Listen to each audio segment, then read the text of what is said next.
اعوذ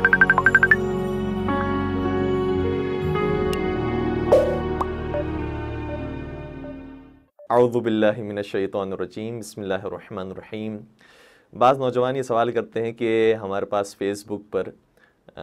کسی خاتون کی فرینڈ ریکویسٹ آتی ہے اور اگر ہم اسے اوکے کر دیتے ہیں تو بعد میں پھر مزید اور دوستیاں بڑھ جاتی ہیں، تو کیا اس طرح کی دوستی کرنا جائز ہے یا جائز نہیں؟ ہم کیا کریں؟ کیونکہ ایک طرف سے اگر دیکھا جائے تو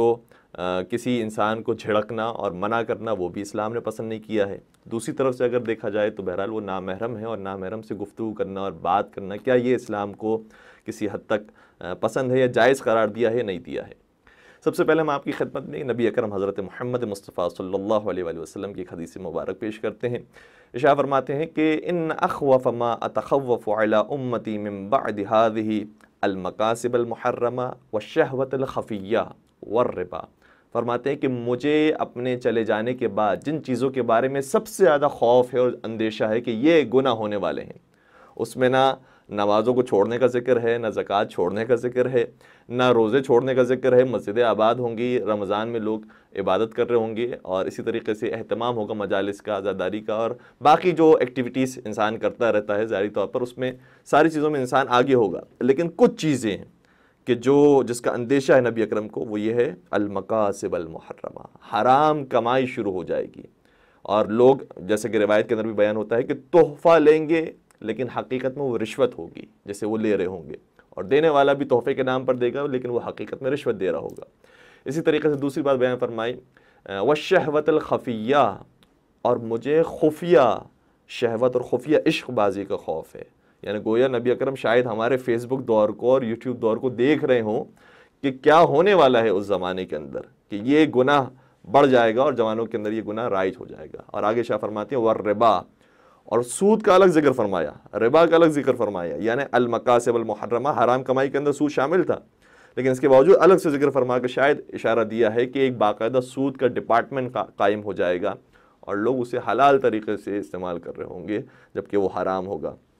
تو نبی اکرم پہلے ہی یہ الرٹ ہمیں دے کر گئے ہیں کہ انسان اس سے احتیاط کرے، اور ظاہر سی بات ہے کہ انسان ذرا سا اس کے اندر جاتا ہے تو یہ دلدل کی طرح انسان کو پھنسا دیتا ہے، یعنی انسان پہلے تو یہ سمجھ رہا ہوتا ہے کہ ابھی جائز ہے، ابھی تک جائز ہے، لیکن یہ جائز ہوتا ہوتا ناجائز کی طرف پہنچ جاتا ہے۔ جیسا کہ ہم دیکھتے ہیں کہ ابن ملجم نے بھی، صحیح ہے کہ بہت ساری شقاوتیں اس کے اندر جمع ہو گئی تھی، لیکن ایک وجہ اس کی یہ بھی تھی کہ شاید اس نے پہلے جائز سمجھ کر عشق اور شہوت کی طرف چلا گیا، اور اس کے بعد یہ سلسلہ بڑھتے بڑھتے وہ وہاں تک پہنچا کہ قاتل پھر مولا علی علیہ الصلوۃ والسلام بنا۔ اور اگر دوسری طرف سے دیکھیں تو حرام کمائی جو کھانے والے تھے وہ بھی کربلا کے میدان میں آ گئے، کہ نواسہ رسول شاہ فرماتے ہیں کہ یہ سب وہ ہیں کہ لقد ملئت بطونکم من الحرام، کہ ان کے شکم مال حرام سے بھرے ہوئے ہیں۔ تو حرام کمائی کا کھانے والا قاتل امام حسین بھی بن سکتا ہے، حرام عشق بازی کرنے والا اور حرام نگاہ استعمال کرنے والا وہ قاتل مولا علی علیہ السلام بھی بن سکتا ہے۔ تو احتیاط کی جائے، اس سے جتنے انسان احتیاط کر سکتا ہے۔ قرآن کریم میں حضرت موسیٰ علیہ السلام کا واقعہ ذکر ہے، دیکھیں وہاں پر بھی کتنا خوبصورت انداز ہے کہ خواتین کو دیکھا جو حضرت شعیب علیہ السلام کی بیٹیاں تھیں، جس کا بظاہر قرآن کریم نے کہا کہ انہیں علم نہیں تھا، لیکن ان کی مدد کی۔ تو اگر کسی نامحرم کی مدد کی باری آتی ہے تو مدد انسان کرے، اس میں کوئی حرج نہیں ہے، لیکن کہیں اس مدد کے ذریعے انسان شیطان ورگلا نہ دے اور انسان غلط راستے کی طرف نہ چلا جائے۔ اس لیے حضرت موسیٰ علیہ السلام کا جب پورا واقعہ ہم دیکھتے ہیں تو آگے جب حضرت شعیب علیہ السلام کی بیٹیوں کی مدد فرماتے ہیں اور بیٹیاں آگے آگے چل رہی ہوتی ہیں، خواتین آگے آگے چل رہی ہوتی ہیں، تو حضرت موسیٰ منع فرماتے ہیں کہ آپ ہمارے پیچھے چلیے، اور حضرت موسیٰ علیہ السلام خود آگے ہو جاتے ہیں اور احتیاط فرماتے ہیں۔ خود یہ کردار جو قرآن میں ہمیں ملے ہیں اس سے پتہ چلتا ہے کہ یہ بہت خطرناک چیز ہے، اگر انسان ایک قدم بھی آگے بڑھ جائے تو گناہ کے راستے کی طرف جا سکتا ہے۔ پھر حضرت یوسف علیہ السلام کا ذکر قرآن کریم میں موجود ہے کہ کس طریقے سے انہوں نے حفاظت فرمائی اور پروردگار کو ہمیشہ حاضر و ناظر سمجھا ہے۔ تو خدا نہ خاصہ اگر انسان اس طرف آگے بڑھ بھی گیا ہے تو فوراً توبہ کے راستے کی طرف آئے، اور جتنا انسان اپنے دل کو پاک صاف رکھے گا انشاءاللہ پروردگار بھی اس کی حفاظت فرمائے گا اور اس طرح کے گناہوں سے انسان بچ سکے گا۔ ایک چھوٹی سی بات ہم اور عرض کریں کہ آیت اللہ ارباب بہت بڑے مجتہد، بہت بڑے عالم،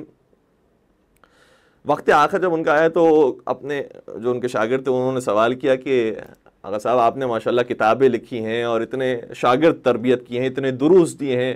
آپ کے لیے تو ماشاءاللہ موت کا کوئی مسئلہ ہی نہیں ہے، آپ تو جنت میں جانے والے ہیں۔ تو آیت اللہ ارباب نے اس وقت فرمایا کہ مجھے اپنے علم کے اوپر اور اپنے شاگردوں کے اوپر اور اپنی کتابوں کے اوپر کوئی فخر نہیں ہے، جو مجھے حقیقت میں فخر ہے وہ صرف دو چیزوں کے اوپر ہے کہ 40 سال تک میں اس گھر میں رہتا رہا جہاں میرے بھائی اور ان کی زوجہ،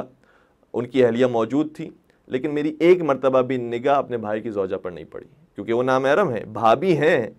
ہمارے یہاں شاید رشتوں کے اندر انہیں محرم بنا دیا گیا ہے، لیکن نامحرموں کی فہرست کے اندر شامل ہیں، اور انسان نگاہ نہیں کر سکتا اپنے بھائی کی اہلیہ کے اوپر جو بھابھی کہا جاتا ہے، اور بھابھی کو بہن کی طرح تصور کر لیا جاتا ہے۔ یہ شرعی طور پر بہن نہیں ہے۔ جس طریقے سے باہر کی خواتین نامحرم ہیں، اسی طریقے سے گھر کے اندر جو بھابھی موجود ہے وہ بھی نامحرم ہیں۔ تو آیت اللہ ارباب فرماتے ہیں مجھے اس بات پر فخر ہے کہ میں نے 40 سال تک زندگی گزاری ہے ان کے ساتھ، لیکن ایک مرتبہ بھی اپنی بھابھی کو نظر اٹھا کر نہیں دیکھا۔ اور اسی طریقے سے فرماتے ہیں میں نے 40 سال تک کسی کی کوئی غیبت نہیں کی۔ یہ بھی بہت بڑا حوصلہ چاہیے انسان کو کہ دوسروں کے بارے میں بات ہو رہی ہو، بالخصوص خواتین کی محفل ہو، وہاں پر کسی کے بارے میں بات ہو رہی ہو اور انسان کہے کہ غیبت نہیں کرنا میرے سامنے۔ یہ بڑا مشکل مرحلہ ہوتا ہے۔ انشاءاللہ پروردگار توفیق دے ہم سب کو کہ ہم سیرت محمد و آل محمد پر عمل پیرا ہو سکیں، اور جو انہوں نے تعلیمات دی ہیں اسے دنیا تک منتشر کر سکیں۔ وآخر دعوانا الحمد للہ رب العالمین۔